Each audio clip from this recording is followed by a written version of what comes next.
ታምራት የተባለውን ብር ከተሰጠው እሱ ነገሩ እሱ ብር የሚያጣም አይመስለኝም። ወንበዴ ከነሱ ጋር አብሮ ስለሚተባበር ሁላቸውም የገንዘብ ችግር የለባቸውም። ግን የመውጫ ስለሚፈልግ ታምራት የተባለውም ልዑልን እንዳያታልለው ነው የምፈልገው። አበበን ላምጣ ወይም እንደዚህ ላድርግ ብሎ በዛው እንዳይጠፋበት ነው እንትን የምለው የምፈራው። ከዛ በተረፈ ልዑል ያደረገው ነገር በጣም በጣም በጣም ጎበዝ። ይሄንን አበበን ለመያዝ ያደረገው እንትን ወጥመድ ያዘጋጀለት ለአበበ እጅ ውስጥ እንደሚገባ ታውቃላችሁ። አሁን በቃ እኔ ሲጀመር ሊያ የተባለችው ሴት ከተያዘች በኋላ ሁላቸውም ምስቅልቅላቸው ወጥተዋል። በቃ በዛም ስትሄዱ የነ ልዑልን ሰው ሲያግቱ፣ በዛም ስትሄዱ እንትናን ለመግደል እንትን ሲሉ፣ በዛም እንደዚህ ነው። ተስፋ የሌለው ሰው የለም። በቃ ልክ እንደዛ ሆነዋል። እና ልዑል ደግሞ አሁን ላይ በደንብ ትኩረት ወስዶ ይሄንን ሰውዬ ተከታትሎ ታምራት የተባለውን ሰውዬ ማለት ነው ሞር አበበን እጅ ውስጥ እስከሚያስገባ ድረስ ታምራትን በፍጹም ማመን የለበትም። እያስመሰለ ነው። አሁን አይታችሁት ከሆነ ከልዑል ጋር ሲያወራ ሌላ ሰው ነው። እንደገና ደግሞ እንትን ሲል ደግሞ ሌላ ሰው ነው። 10 አፍ ነው የሚለፈልፈው። ስለዚህ ብዙም እኔ አላምንበትም። የፈለገው እሱን አገናኝሃለሁ ምናምን ቢል ኦልሬዲ ሌቦቹ ማለት ነው ሲያዙ አይታችሁ ከሆነ እርስ በርሳቸው ይጠቋቋማሉ። አሁን ይሄ ሰው ይሄ ታምራት በፊት ቢባል እሺ ብሎ ነበር፣ እሱ ያለበትን አላቅም ብሎ ነበር። አሁን ግን ሁሉም ነገር ሲጠምበት እነሱም መውጫና መግቢያ ሲያሳጡት እነ ልዑል ያለው አማራጭ አድርግ የተባለውን ማድረግ ነው። አያችሁት እንግዲህ ምን ያክል እንትን እንደሚሆኑ።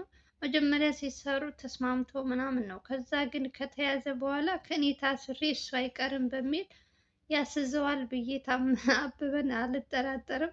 ብቻ እስኪ እግዚአብሔር ከነሱ ጋር ይሁን።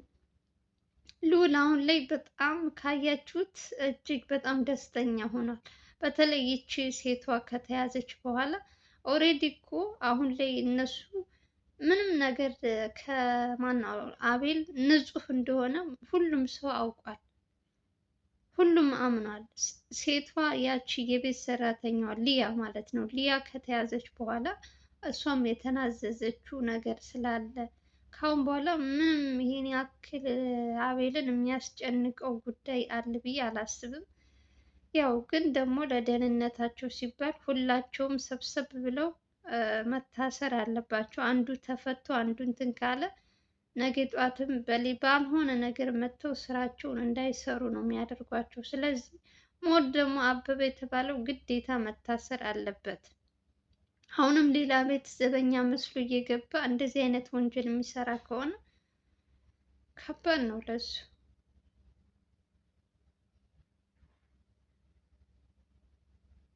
እና ፈጣሪ ይጠብቃቸው። አሁን ላይ አሪፍ እየሄዱ ነው። እና ዛሬም እንግዲህ ተቀጣጥረዋል። ስልክ ደውሎ አበበና ታምራት የሚገናኙበትን ቦታ ተቀጣጥረዋል። ትናንትም እንግዲህ ግማሽ ግማሽ ሰምታችሁታል። መጨረሻ ላይ እንግዲህ እዚህ ቦታ እንገናኝ በለው ብሎ ዛሬ ደግሞ ከዛ የቀጠለ ነው ይሄላችሁ የመጣሁት ማለት ነው። በጣም ደስ ብሎኛል። ብቻ አሁን ላይ እነ ልዑል የሚሰሩት ስራ እጅግ በጣም እኔ እንጃ የእውነት እስካሁን ድረስ ታምራት ሄደ አመለጠ እያልን ስንት ነገር እንዳለን፣ አሁን ደግሞ አሁን ሰው እኮ ተገላብጦች ነው እናንተ። አንዱ ስንት ሲል አንዱ ኧረ እግዚአብሔር። እና እኔም ተገልብጬ አሁን ልዑልን እያመሰገንኩ ነው። ታምራት ጠፋ ሲባል እየለፈለፍኩኝ ነበረ፣ ተላልጄ ነበረ። እንዴት ደግሞ ብስለታቸው እኮ ሐኪም ቤት ገባ አሉ መጀመሪያ። ከዛ ደግሞ በሶስተኛው ነው በሁለተኛው ቀን ደግሞ ጠፋ አሉ። እና ታዲያ እንዴ ይሄማ የሆነ ሴራ አለ ብለን እኛም ዝም ብለን በስከ መጨረሻ ያው ኮሜንታችሁን አይቶ ይመስለኛል ልዑልም ራሱ ኮሜንት እሰይ እንኳን አመለጠ እንኳን አመለጠ ደግ አደረገ አትማርም ወይ የሚል በጣም ብዙ ኮሜንቶች አይቻለሁ። እንግዲህ የእናንተም ኮሜንት እያነበበ እንግዲህ እንትን ብሎት ሊሆንም ይችላል። ብቻ አሪፍ ነው አሪፍ ነው። አሁን ላይ የሚሄዱበት መንገድ በጣም አሪፍ፣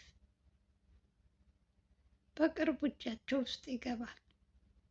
ላታመልጭኝ አታሯርጭኝ ብሏል የሀገሬ ሰው። ወይ ታምራት ታምራት አልኩኝ አበበ። እንደው አበበ የተባለው ሰውዬ ይሄን ያክል በዚህ ልክ ሰውን ያደክማል? አንድ ኩርት የሆነ ሰውዬ እንደው እዚህ ግባ የማይባል ሰውዬ። ወይኔ ጫልቱ፣ ኧረ ጉድ! እኔ መጀመሪያ ሲመጣ ጀምሮ ይሄ ሰውዬ በጣም አደገኛ እንደሆነ ያስታውቅ ነበር። ምክንያቱም ከአይታችሁት ከሆነ ሲያወራ ጋሽዬ ነው፣ ትንሹንም አንቱ ነው፣ አንቹ እያለ ነው የሚያወራ። እንደዚህ አይነት ሰው ደግሞ በጣም ውስጡን አታውቁት። በቃ የሆነ የውስጡ እንትን አለበት እና ልዑል ደግሞ በዛ እንትንነቱ ተጠቅሞ በዋህነቱ ገብቶ ችግር ሲፈጥር ነበር። ይኸው አሁንም ችግር ፈጥሮባቸዋል። አሁንም እኮ እያደከማቸው ነው ያለው ግን አሁን እንኳን የማብቂያው የመጨረሻው ቀን ይመስለኛል። የአቶ ማን ነው አበበ የተባለው ሰውዬ አሁን የመጨረሻው ቀን ነው። ምንም ነገር ምንም አለ እስካሁን ድረስ ሰውን አድክሟል፣ አለፍተዋል። አሁን ግን የመጨረሻው ቀን ይመስለኛል። መናዘዝ ያለበትን ይናዘዛል። ታምራትን ሳያምኑ ተከታትለው እንደምንም አድርገው ኦሬዲ አይታችሁት ከሆነ ልዑልም በተቻለው አቅም እሱ አጠገብ አድርጎ ነው ቴክስትም የሚጽፈው። ልክ ታምራት እንደሚጽፍ አስመስለው ነው እየጻፉለት ያለው። ስለዚህ አሁን ዛሬ ይያዛል ብዬ አስባለሁ። እንደምንም እኔ አላቅም፣ ብቻ እግዚአብሔር ይጠብቃችሁ። ሁሉም ነገር በእግዚአብሔር ስለሆነ ሰው ያስባል፣ ፈጣሪ ነው ሁሉም ነገር የሚያሳካው። እስካሁን ብዙ ደክመዋል፣ ለፍተዋል። አሁን ግን እረፍት ያስፈልጋቸዋል። እንደው ይሄ ሰውዬ ተይዞላቸው እነሱም እንደሚፈልጉት በቃ እንደ ድሮ ሰላማቸውን አግኝተው የሚኖርበትን ነው። እውነት ኧረ በስመ አብ። ከነገራችን ላይ የልዑል እናት ራሱ አሁን ላይ እግዚአብሔር ይመስገን ወደ እንትናቸው ተመልሰዋል። ሁሉም አሁን ላይ አሪፍ ነው። ትንሽ የሚያስጨንቀው የዚህ ሰውዬ ጉዳይ ነው። የዚህ ሰውዬውን ጉዳይ ዛሬ ያልቃል ብዬ አስባለሁ። ከዛ በኋላ ነገሩ ሁሉ አበቃ ማለት ነው። አሁን ትኩረታቸው ማድረግ ያለባቸው ራሔል ሞታለች ወይስ አልሞተችም የሚለው ጋ ነው ማድረግ ያለባቸው። እዛ ቤት ውስጥ ይዘዋት የመጡት ራሔል ናት ወይስ ሌላ ሰው ነው? ይሄን ደግሞ የሚያውቀው አበበና ሊያ ናቸው፣ ሁለታቸው ማለት ነው። እንግዲህ በዚህ እንትን ደግሞ የመጨረሻ ይሆናል ብዬ አስባለሁ። ብቻ ሁሉም ነገር አሪፍ እየሄደ ነው። አሁን ላይ ሰውን እንዴት አድርገው እጃቸው ውስጥ ማስገባት እንዳለባቸው ራሱ ጥበባቸው የእውነት በጣም አሪፍ። ጀግናው ጀግናው ጀግናው ጀግና ጀግና ይላል። ዛሬ ደስ ብሎኛል ጋይስ። ትናንት ዕለት ስጮው የነበርኩ ሴት ዛሬ ግን ደስታ በደስታ ሆኛለሁ። በቃ የኔ አንበሳ ልዑል ይችላል። እኔ እኮ ሁልጊዜም ልዑል ይችላል ይችላል የምለው እኮ ያለ ምክንያት አይደለም። ምክንያቱም ጥበበኛ ነው ልዑል። አንደኛ ነገር ከልዑል ጋር አብሮ መዋል፣ አብሮ መብላት፣ መጠጣት መታደል ነው እንዴ! የሚሰራቸው ጥበብ አለው። በቃ ሰዎችን እንዴት አድርጎ ከእጁ ማስገባት እንዳለበት። እኛን ትንሽ አንጫጫን፣ ታምራት ጠፋ ብሎ እሱ ግን በጎን የሰራልን እውነት እኛንም ፕራንክ አድርጎናል። ልዑል በዚሁ ተሳክቶለታል። ብዙዎቻችንም እሱን እየወቀስን ስለነበረ ብቻ ያው አሪፍ ነው እንትኑ መንገዱ የሄደበት። ዛሬ ግን የመጨረሻው ቀን ይመስለኛል።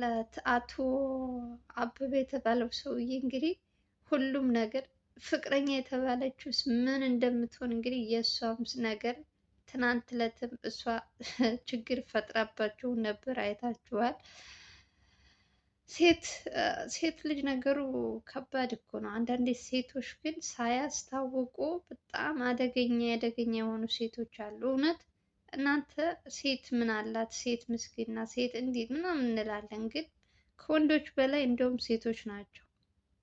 አሁን ደግሞ ልዑል ይሄ አበበ የተባለው ሰውዬ ከታሰረ ቀጥ ብሎ ማንን ነው መያዝ ያለበት? የራሔል እናት። የራሔል እናት ጨጓራዬን እንደላጠች እሷ ሴትዮ እንደፈለገች ሰዎችን እያሽከረከረች በ10 ሺህ በ20 ሺህ እየገዛች ያለችው እሷ ናት። እሷ ደግሞ በተራዋ መያዝ አለባት። ኦሬዲ እሷ እንኳን አትደበቅም እኮ እንደነዛኞቹ ማንነቷንም አትቀይርም። በነፃነት ነው እየተንቀሳቀሰች ያለችው። እሷ ደግሞ ሞር እውነት ልጇ በህይወት ካለች ምን አይነት ፍርድ እንደሚፈረድባት በራሔል እናት እኔ አላቅም። የእውነት በዚህ ልክ ጨካኝ እና አረመኔ ሴት ትሆናለች ብዬ አላስብም። እናት ናት። ገንዘብ የፈለገው ይቸግርሽ፣ የፈለገው እንትን ይበልሽ፣ ማንም ሰው እኮ አይሞላለትም እኮ ዓለም 9 አትሞላማ። ስለዚህ ይቺ ሴትዮም አሁን ላይ የምታደርጋቸው ነገሮች ከነሱ ጋር ኦሬዲ አሁን ብር የሚሰጧት እያንዳንዱ እየተለቀቀሙ እየገቡላት ነው እስር ቤት። ብቻዋን ስትቀር ደግሞ ምን እንደምትበላ ምን እንደምትጠጣ አላውቅም። ስለዚህ እስካሁን ድረስ የልጇን ገዳዮች አብራ ተባብራ እየሰራች ነበረ። እሷ ራሱ መታሰር አለባት ብዬ ነው የማስበው። በጣም እናንተ ተመልካቾች በተደጋጋሚ አይታችኋት ከሆነ እንደኔ ልብ ብላችሁ ካያችኋት ምን አይነት የሆነች ሳያስታውቅባት የምትሰራቸው ስራዎች ምን አይነት አደገኛ ሴት እንደሆነች እኔ ከዚህ በፊትም ስላየዋት ነው ከአንዴም 2 ጊዜ። በተለይ መኮንን የተባለው ሰውዬ ጋር አብራ በቃ ከሱ ጋማ የሆነ ልክ እንትን ያለባቸው ነገር ነው የሚመስልባቸው። እሷን አተላላኪዋ እና ከነሱ ሞር ከነሱ በላይ እንደውም ይችኛዋ ራሱ በጣም አደገኛ ሴት ናት። እሷ ደግሞ እንግዲህ እስኪ ምን አይነት ፍርድ እንደሚፈረድባት እናያለን። መታሰር አለባት ብዬ ነው የማስበው። ሁላችሁ ሴት የተባሉት እንዳለ ሳያስመስሉ እነ ልዑልን ሳይጎዷቸው በፊት መቅደም አለበት። ልዑል መዘናጋት የለበትም ሴትዮዋን ራሱ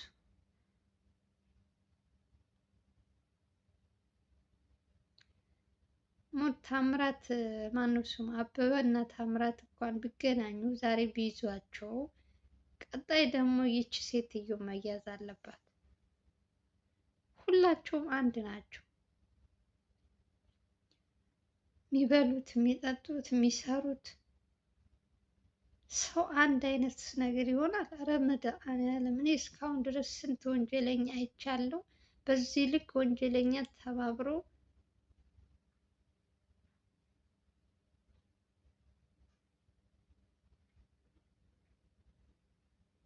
እና በዚህ ልክ ደግሞ ተደራጅተው እንደዚህ ይሰራሉ ብዬ የእውነት በፍጹም አስቤ አላውቅም አንድ ቀን።